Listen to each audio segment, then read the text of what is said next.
네, 찐테크TV 구독자 여러분 안녕하세요. 오늘은 제가 좀 특별한 아이템 하나 들고 왔습니다. 바로 이거예요. 이게 뭔지 아시겠어요? 이게 정말 요새 유행하고 있는 건데 달고나가 진짜 지금 전 세계적으로 유행을 하고 있지 않습니까? 왜? 오징어 게임 때문이죠.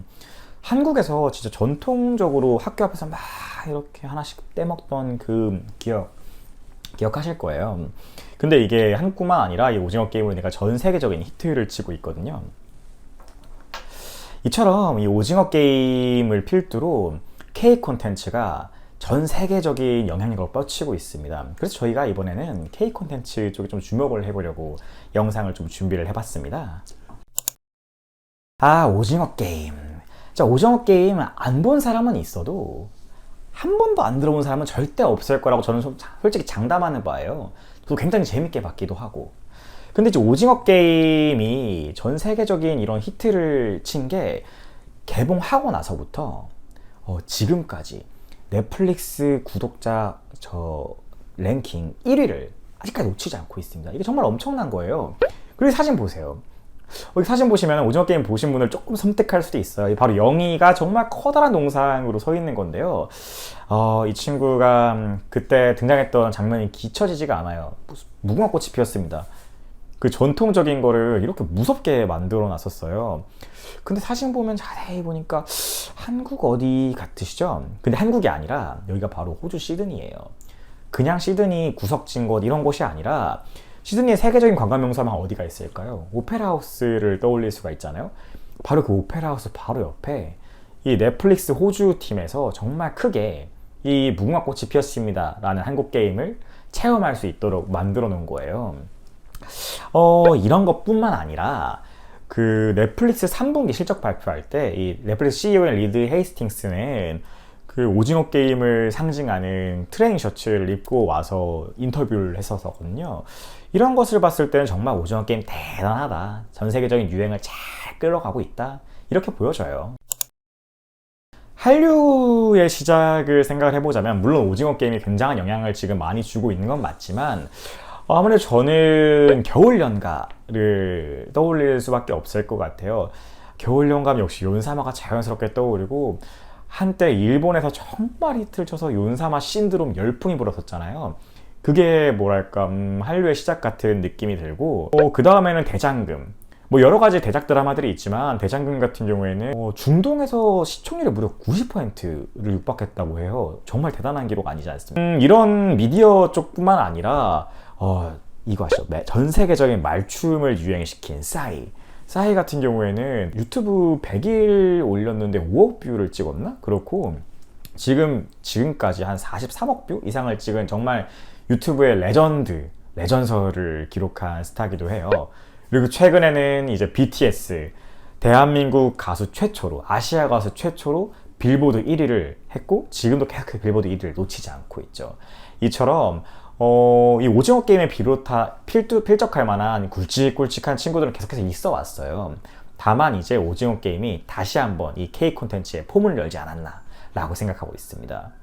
그럼 이 오징어 게임이 넷플릭스에 어떤 영향을 끼쳤을까 라고 생각을 해보면은 오징어 게임에 한 200억 정도의 제작비가 들었는데 제작사에는 한 220억에서 240억 정도밖에 돌아가지 않아요. 넷플릭스가 이제 시총이 337조인가 9조 정도 됐을 거예요. 지난달 9월 기준으로. 그래서 오징어 게임 전후로 봤을 때는 시총이 28조 정도가 증가를 해서 오징어 게임의 효과가 1200배 정도 있는 거 아니냐. 이런 얘기가 나오더라고요. 진짜 엄청난 투자가 아닐 수 없어요. 그래서 아까 리드 헤이스팅스 CEO가 오징어 게임이 진짜 전무후무한 커다란 작품이 될 것이다 라고 말한 게 어느 정도 일리가 있지 않나 라는 생각도 들어요. 3분기에 유료 가입자를 봤을 때 사실은 월스트리트에서 예상치가 한 380만 정도였다고 해요. 근데 오징어 게임의 효과로 인해 가지고 한 460만 정도가 이제 많이 증가를 해서 이런 전반적인 것들을 살펴봤을 때 역시 넷플릭스가 선택을 정말 잘했다 라고 보여져요. 네, 그리고 많이들 보셨을 랭킹인데 이게 오징어 게임이 한창 유행할 당시에 이제 넷플릭스 구독자들의 월드 랭킹이거든요. 어떤 걸 많이 보는지 보시면은 이제 한류 콘텐츠, K 콘텐츠가 이렇게 힘이 셌나? 뭔가 신기하기도 하고 좀 자랑스럽기도 하고 그렇네요. 그래서 이 덕분에 3분기 유료 가입 구독자 수가 원래 월스트리트저널에서는 한 370만, 80만 정도를 예상을 했었는데 그걸 뛰어넘는 한 460, 70만 정도의 유료 구독자 가입자 수가 증가를 했어요. 가히 오징어 게임 신드롬이 아닐까 싶습니다. 이러한 힘으로 이제 넷플릭스에서는 사실 2020년까지 5년 동안 한국 콘텐츠에 총 7,700억 정도를 투자를 했었어요. 근데 오징어 게임이 흥행을 딱 하고 나니까 올해에만 지금 약 6천억 정도의 투자가 예상이 되고 있고 이런 것 때문에 상반기보다 하반기에 조금 더 나은 그리고 조금 더 많은 작품들이 개봉할 거라는 예상이 되고 있습니다. 그리고 이러한 흐름은 2022년에도 계속되겠죠. 네, 그래서 라인업을 살짝 보자면 사실 저는 웹툰을 굉장히 재밌게 봤었거든요. 그래서 웹툰이 원작인 드라마나 영화들을 웬만하면 흥행을 하더라고요. 그래서 제가 진짜 정말 기대하고 있는 작품이 11월 18일, 19일에 나오는 그 지옥, 유아인 주연의 지옥이라는 건데 진짜 개인적으로 굉장히 기다리고 있고, 그리고 내년 2월 정도에 또 지금 우리 학교는이라는 좀 좀비 드라마가 나오거든요. 저도 그거 굉장히 두 개 다 기대하고 있어서 뭔가 이런 거에 대해서 좀 모멘텀이 좋지 않을까라고 생각을 하고 있습니다. 넷플릭스 말고 OTT라고 하면은 아마존 프라임, 그리고 지금 한창 기대를 모으고 있는 디즈니 플러스가 있을 거고요.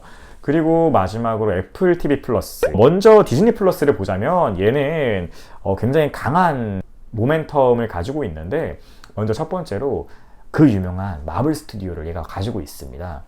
마블 하면 모두들 모르는 사람이 없잖아요. 이 마블 스튜디오를 가지고 있다는 점과 그리고 가격 경쟁력. 이 친구 같은 경우에는 한 달에 구독료가 9,900원인데 7명 정도가 나눠서 볼 수 있다고 해요. 사실 넷플릭스를 저희가 생각을 해봤을 땐 좀 비교가 안 되는 가성비이기 때문에 이게 조금 좋지 않을까 싶고, 개봉 예정도 보시면 이터널즈나 스파이더맨 같은 기대작들이 디즈니 플러스에서 또 볼 수가 있거든요. 그래서 저는 이것도 좀 괜찮게 봐요. 이것뿐만 아니라 이제 애플 TV 플러스 같은 경우에는 심지어 더 쌉니다. 6,600원에 6명이 동시에 볼 수가 있거든요. 그래서 제가 볼 때는 OTT가 점점 많아지면서 가격 경쟁력이 정말 이렇게 막 터지는 거죠. 사실 저희 입장에서는 좀 좋은 일이고, 그만큼 조금 더 양질의 작품이 나오지 않을까 하는 기대를 하고 있습니다. 그러면 좋지만 사실 ETF가 그거 두 개만 딱 집어가지고 만든 건 아직 없거든요. 그리고 콘텐츠에는 당연히 엔터 쪽도 포함되니까 그것도 봐야 될 것 같아요. 이 표 보시면은 이게 뭐냐, 전 세계 정상급 가수들의 오프라인 콘서트 2022년 내년이죠. 예정되어 있는 건데요. 보시면은 레이디 가가 아니면 저스틴 비버, 레다 칠리 페퍼 같은 이런 유명 가수들의 공연이 엄청 예약돼 있다 라는 거를 볼 수가 있어요. 해외뿐만 아니라 국내에서도 BTS를 비롯한 지금 가수들의 오프라인 콘서트가 예정이 돼 있거든요. 이런 것을 봤을 때 오프라인 콘서트가 굉장히 흥행할 것이다 라는 걸 저희가 어떻게 알 수 있냐면은 두 가지 이유가 있을 것 같아요. 먼저 원래 2020년에 이런 월드 콘서트 투어가 다 예정되어 있었는데 코로나 때문에 불가피하게 취소가 됐었어요. 근데 그러는 동안 이 코로나 동안 2년에 앨범 판매량이 굉장히 늘었거든요. 이게 뭘 의미하냐면은 그동안 팬덤이 굉장히 숙성되고 좀 더 많아지게 된 거죠. 팬덤이 많아졌다는 거는 자연스럽게 앨범 판매량이 늘었다는 거랑 이렇게 저희가 같이 볼 수 있을 것 같고, 그러면은 자연히 이제 공연에 대한 수요도 늘어나게 되겠죠. 이런 면에서 수익성이나 다른 게 전반적으로 좀 좋아 보이고, 이건 당연히 오프라인 콘서트나 앨범 판매량에 국한된 게 아닙니다. 동영상 찍었던 게 메타버스였는데 메타버스 기억을 잠깐 되돌아보면은 이런 가수들이 이제는 메타버스 같은 가상현실에서 굉장히 활동을 많이 하고 있지 않습니까? 이런 사진들 보시면 알겠지만 이게 일회성이 아니라 앞으로도 계속되는 그런 거기 때문에 이런 전반적인 걸 살펴봤을 때는 당연히 이런 오프라인 콘서트를 포함한 이제 엔터주도 좋을 것이다 라고 생각을 하고 있습니다. ETF는 이번에 국내 하나 그리고 해외 두 개를 준비를 해봤는데요. 해외 두 개 중 하나 좀 재밌을 거예요. 먼저 국내 하나를 소개해 드리자면 첫 번째는 타이거 미디어 ETF입니다. 이 친구 같은 경우에는 저희가 지금까지 살펴봤던 콘텐츠, 그러니까 K 콘텐츠 중에서는 제작 드라마 제작사, 그리고 엔터, 그리고 이제 최근에 각광받고 있는 메타버스까지 전반적으로 다 포함하고 있어요. 이제 먼저 드라마 제작사를 보자면 J 콘텐츠나 아니면은 스튜디오 드래곤 같은 좀 굵직한 회사들이 있고요. 이제 미디어 쪽, 엔터 쪽을 보자면 SM이나 아니면 JYP 같은 그런 제작사들이 있고, 그리고 최근에 좀 많이 올라가고 있는 덱스터 같은 메타버스 관련 기업들이 다 포함되어 있어요. 그래서 나는 뭐 ETF 중에서 이런 최근에 잘 나간 것도 투자하고 싶다. 뭐 드라마 제작사, 뭐 이제 공연, 오프라인 공연, 그리고 뭐 메타버스 이런 거 다 포함하는 거 한 번에 없을까? 라고 하시는 분한테 추천을 드리는 바예요. 그래서 이 친구 같은 경우는 스윙도 보시면 좀 괜찮게 올라가고 있죠. 다음은 해외 ETF인데요. 해외 ETF는 좀 재미있는 친구를 소개해드리기 앞서서 먼저 일단 한 친구를 먼저 소개해드릴 거예요. 티커는 IM이에요. 얘가 주목할 게 한 가지가 있는데, 여기 E가 뭐냐면 이볼브드라고 블랙록 자산운용에서 만든 AI가 관리하는 펀드입니다. AI가 만든 ETF라고 볼 수 있겠죠.